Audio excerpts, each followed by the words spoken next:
आज हम डिवाई क्षेत्र में इफ्को ई बाजार डिवाई पर आए हुए हैं और हमारे साथ में इफ्को दिल्ली से हमारे मेहमान भी हैं और इफ्को में अधिकारी भी हैं पीपी सिंह जी, वो भी हमारे साथ हैं। और हम यहाँ किसानों के बीच में आकर बात करना चाह रहे हैं। हमारे साथ में किसान भाई हैं, हम इनसे बात करना चाहेंगे। किसान भाई, आप अपना नाम पता बताइए और नैनो डीएपी और सागरिका के बारे में जानकारी दीजिए। मेरा नाम ब्रजेश कुमार है, गांव डानगढ़, जिला बुलंदशहर, तहसील डिवाई। मैं लगभग 4-5 साल से नैनो डीएपी और नैनो यूरिया का प्रयोग कर रहा हूँ। जब से शुरू हुआ है ये पहले तो एक कम परसेंट में था, तो लोगों की भ्रांति हो गई कि ये काम नहीं करता 4% में आता था।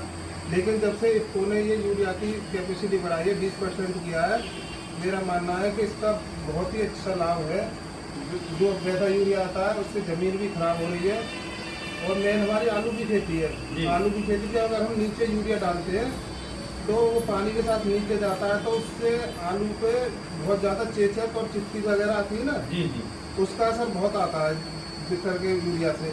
यदि हम नैनो डीएपी और यूरिया ऊपर से अगर लगाएंगे ना, तो हमारी ज़मीन भी खराब नहीं होगी, अंदर आलू की फसल में जो चेचक और चित्ती आती है वो भी कम होगी। इसके साथ अगर आप सागरिका मिलाओगे ना तो उसका भी बहुत ही अच्छा रिजल्ट आता है। सागरिका जैसे ये कट्टा है, इसे कहाँ मिलाते हो आप? इसे तो हम जैसे बुवाई के टाइम पे खेत तैयार करते हैं आलू का, उस टाइम पे करीब 2 से 3 किलो बीघा की इसे डालते हैं। अच्छा, और इसमें डीएपी वगैरह कम करते हो? डीएपी कम करते हैं। अच्छा, कितनी मात्रा कम करते हो लगभग? डीएपी लगभग 30% तो कम ही करते हैं। अच्छा। और हमारे चौधरी साहब ने बताया कि पहले तो हम डरते कम कर रहे थे, फिर इन्होंने बताया कि एक खेत में हमारे कहने से कम करो, और अगर आपको नुकसान होगा तो हम उसकी भरपाई करेंगे। चलो, हमने की चलो करते हैं। तो उसमें कुछ फर्क नहीं पड़ा, ज़्यादा 1 किलो बीघा की हमारी फालतू पड़ी और कम से कम 200 से 300 रुपये बीघा का हमें फायदा डीएपी में हुआ। अच्छा। हाँ। अब जैसे आप आलू बोते हैं, तो जैसे आपने सागरिका लगाई ये दानेदार, तो उसमें आलू के कंद जो है अगर नहीं लगाते हैं सागरिका तो उसमें कुछ फर्क होता नहीं? ये फर्क पड़ता है उसमें।